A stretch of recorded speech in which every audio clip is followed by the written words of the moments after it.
اللہ تعالیٰ کی عجیب حکمت نظر آئی کہ ہماری جو دو عیدیں ہیں وہ ان دو عبادات کے ساتھ منسلک کر دی گئی۔ روزوں کے اختتام پر عید الفطر، حج کے ساتھ عید الاضحیٰ۔ تو گویا کہ ان دو عبادات کی اہمیت میں اگر کسی درجے میں کوئی کمی محسوس ہوتی ہے قرآن مجید کے بیان کے حوالے سے، تو اس کی تلافی اس سے ہو جاتی ہے کہ عیدین ہماری دو ہی عیدیں ہیں، دو ہی تہوار ہیں، اور وہ ان دو عبادات کے ساتھ جوڑ دیے گئے۔ اب آخری بات سمجھیے، 3 جمع 1 کی بھی ایک تفریق ہے۔ 3 عبادات وہ ہیں جو مؤقت ہیں صرف، یعنی معلق بالزمان، ان کا تعلق وقت کے ساتھ ہے، یہ نہیں کہ کسی خاص جگہ سے متعلق ہے۔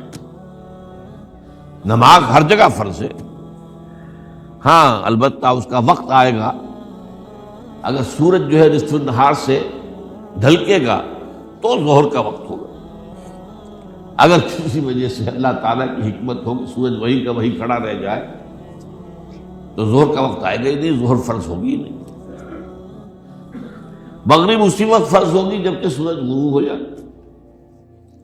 اگر کسی وجہ سے سورج غروب نہ ہو، اور کیا پتہ یہ ساری باتیں جو ہے قیامت کا جو زلزلہ آنے والا ہے اس میں یہ ساری ہی باتیں ہونے والی ہیں، سورج مغرب سے طلوع ہوگا، یہ تو وضاحت کے ساتھ کہا گیا ہے، تو مغرب کا وقت نہیں آئے گا۔ اسی طریقے سے رمضان کا مہینہ آئے گا تو روزے فرض ہوں گے۔ اس حوالے سے یہ زمانے کا تعلق تو ہے لیکن کسی مکان سے کوئی تعلق نہیں۔ حج وہ ہے جس کے تقریباً تمام مناسک جو ہیں وہ ایک خاص مقام پر ادا ہوتے ہیں۔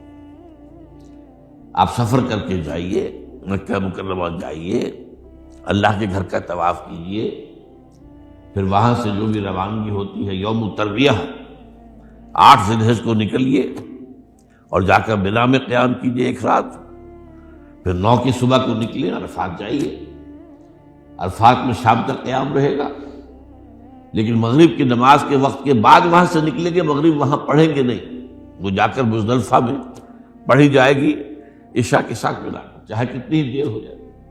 بہرحال یہ ساری چیزیں ایک خاص مقام کے ساتھ ہیں، منسلک ہیں، ہر جگہ پر یہ ادا نہیں ہو سکتی۔ اب اس میں دیکھیے حکمت نظر آ رہی ہے، چونکہ حج جو ہے ایک خاص جگہ پر ایک خاص مقام سے وابستہ ہے، اس کے ساتھ جو عید الاضحیٰ وابستہ کی گئی ہے، یہ گویا کہ حج ہی کے ایک رکن کو پھیلا دیا گیا ہے۔ قربانی جو مناسک حج میں بڑی اہمیت کی حامل ہے، اسے عام کر دیا گیا۔ تم مدینے مکے تو نہیں پہنچ سکے ہو لیکن یہاں پر قربانی کے اندر تو شریک ہو جاؤ۔ اور بعض مشابہتیں اور بتائی گئی ہیں کہ ذی الحجہ کا چاند طلوع ہو جائے تو اس کے بعد حجامت نہ کراؤ، ناخن نہ کاٹو، وہ جو کچھ بھی آپ کو معلوم ہے احرام کی کچھ پابندیاں ہوتی ہیں، ایک مشابہت کسی درجے میں، ٹھیک ہے ہم وہاں نہیں ہیں لیکن ان کے ساتھ ایک مشابہت پیدا ہو رہی ہے۔ تو قربانی در حقیقت جو ہے عید الاضحیٰ وہ گویا کہ ایکسٹینشن ہے حج کی، کہ تمام عالم اسلام کے اندر جو ہے تمام مسلمان جہاں بھی کہیں ہیں وہ حج کے اس ایک منسک کے اندر شریک